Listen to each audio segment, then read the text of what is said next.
A ordem seria, vocês estão lendo aqui embaixo, atirar primeiro, perguntar depois. Quando se fala de Groenlândia. Vamos entender essa história. Isso é a resposta, então, do governo da Dinamarca quando se fala que uma lei de 1952, uma regra que vem da época da Guerra Fria, manteria as diretrizes de segurança nesse território, hoje em dia centro de polêmica. Isso essencialmente exigiria que as forças de segurança presentes ali, no caso de qualquer ataque ao território, primeiro reagissem para depois ver como isso se configuraria, sem precisar de uma ordem vindo diretamente da Dinamarca ou o que quer que fosse em termos de entrave burocrático. Eu vou desdobrar com você na sequência as minúcias do que tem acontecido nos últimos dias, conforme oficiais de Estados Unidos e Dinamarca trocam farpa quanto ao território da Groenlândia, estratégico por uma série de motivos, a gente vai chegar nisso aí na sequência. Vamos lá então entender esse cenário. O presidente americano Donald Trump quer a compra da Groenlândia, ou pelo menos sua aquisição de alguma forma. Dinheiro os Estados Unidos têm. Segundo o Banco Mundial, o custo da ilha poderia chegar a meros 3 bilhões e 300 milhões de dólares.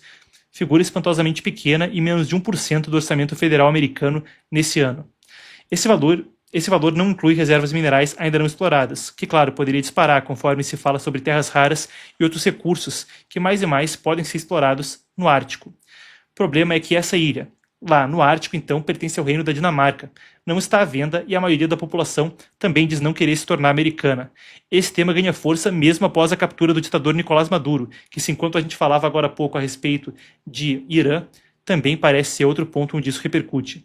A oposição na Venezuela deu à Casa Branca confiança política para avançar nas propostas, que, aliás, não é nova. Melhor dizendo, a operação na Venezuela, falei oposição, deu à Casa Branca confiança, então, para avançar nessas propostas. Em 2019, o Trump já tinha sugerido isso aí, tá? Ele falava lá atrás, no outro mandato, de comprar a Groenlândia. Na época, ridicularizaram publicamente, mas nos bastidores parece que isso aí nunca foi dispensada. O Ártico é uma prioridade estratégica militar para os Estados Unidos, que avaliam que não tem agora capacidade militar ali para a proteção da ilha por parte da Dinamarca. Tem também já a presença da OTAN ali, mesmo dos Estados Unidos. Mas fato é, a administração diz que isso é insuficiente e teme que Rússia ou China ampliem influência na região, com relatos consistentes de barcos russos e chineses circundando por aí. Vamos às falas dos oficiais a respeito do assunto. O secretário de Estado Marco Rubio anunciou que vai se reunir com autoridades da Dinamarca na próxima semana. Vamos conferir o que ele falou ontem. Why has the administration not taken Denmark's offer to discuss the situation in Greenland? And I'll be meeting with them next week. But will you take military intervention off the table? I'm not here to talk about Denmark or military intervention. I'll be meeting with them next week. We'll have those conversations with them then. But I'm not having anything further to add to that today. Can you clarify your comments to lawmakers? Does the U.S. intend to buy Greenland? Does the U.S. intend to buy Greenland? Can you clarify your comments to lawmakers this week? Well, that's always been the president's intent from the very beginning. He said it very early on. I mean, this is not new. He talked about it in his first term, and he's not the first U.S. president that has examined or looked at how could we acquire Greenland. There's an interest there. But so I just reminded them of the fact that not only did Truman want to do it, but President Trump's been talking about this since his first term. Bom, na segunda-feira, Mette Frederiksen, a premier da Dinamarca, então, disse que isso poderia significar o fim da OTAN. Confira a primeira-ministra. Firstly, I believe that the American president should be taken seriously when he says that he wants Greenland. But I also want to make it clear that if the United States chooses to attack another NATO country militarily, then everything stops. That is including our NATO and thus the security that has been provided since the end of the Second World War. I believe in democracy and I believe in the international rules. Of course, I also believe that you do not change borders by force either one way or another. It is not only the position of Denmark and the Danish kingdom, fortunately, of Europe too. So I hope that the people will also take note of the once again significant European support that we are receiving. Bom, e encerrando a rodada das falas, a gente tem aqui a resposta de Rubio sobre a OTAN. The military option is on the table. So is the administration really willing to risk the NATO alliance by potentially moving ahead with military operations? What I think the White House said yesterday is what I will tell you now, and I've always said. The president always retained the option. Every president, not this president, every president always retains the option. I'm not talking about Greenland. I'm just talking about globally. If the president identifies a threat to the national security of the United States, every president retains the option to address it through military means. As a diplomat, which is what I am now, and what we work on, we always prefer to settle it in different ways. That included in Venezuela. We tried repeatedly to reach an outcome here that did not involve having to go in and grab an indicted drug trafficker. Those were unsuccessful, unfortunately. Eis aí que chega o último desenvolvimento, o que está na barra aqui embaixo, e aquilo que me fez abrir a matéria com palavras contundentes. O Daily Telegraph e outros aí também, mídia dinamarquesa circulando isso, então trazem à tona o seguinte: houve uma confirmação por parte do governo dinamarquês, aí vocês estão vendo a do Telegraph, houve uma confirmação do governo dinamarquês de que uma regra militar de lá atrás, 52, está em vigor, o que significa que em caso de ataque à Groenlândia, os soldados dinamarqueses devem reagir imediatamente. Confirmação que circula na mídia da Europa, então, por parte do governo da Dinamarca, de ontem para hoje, sem esperar ordens superiores. Viu? Atirou. O que a imprensa descreveu na Europa, como vocês veem aí abaixo, descrevemos hoje: atirar primeiro, perguntar depois. Agora, por que a Groenlândia é tão relevante? E isso, claro, é ponto nevrálgico desse debate.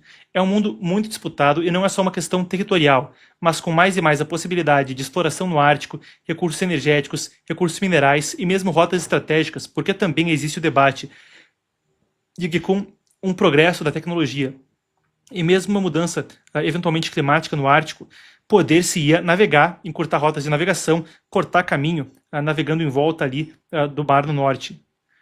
Ora, coisa que interessa para todo mundo. Apesar de ser a maior ilha do mundo em área, a maior parte do território, entretanto, é praticamente desabitada por causa do frio extremo e da cobertura de gelo.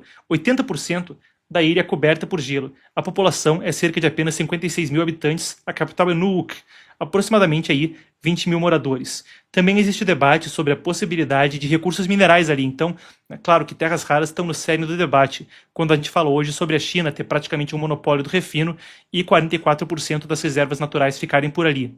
Claro que para os Estados Unidos interessa ter mais fontes disso e uma dependência menor do regime chinês, até pelo menos os próximos anos, por mais rápido que a administração corra, para ter uma dependência menor do seu principal adversário estratégico, por esse recurso. E a gente tem falado consistentemente sobre terras raras. Você que nos acompanha sempre sabe do que eu estou falando.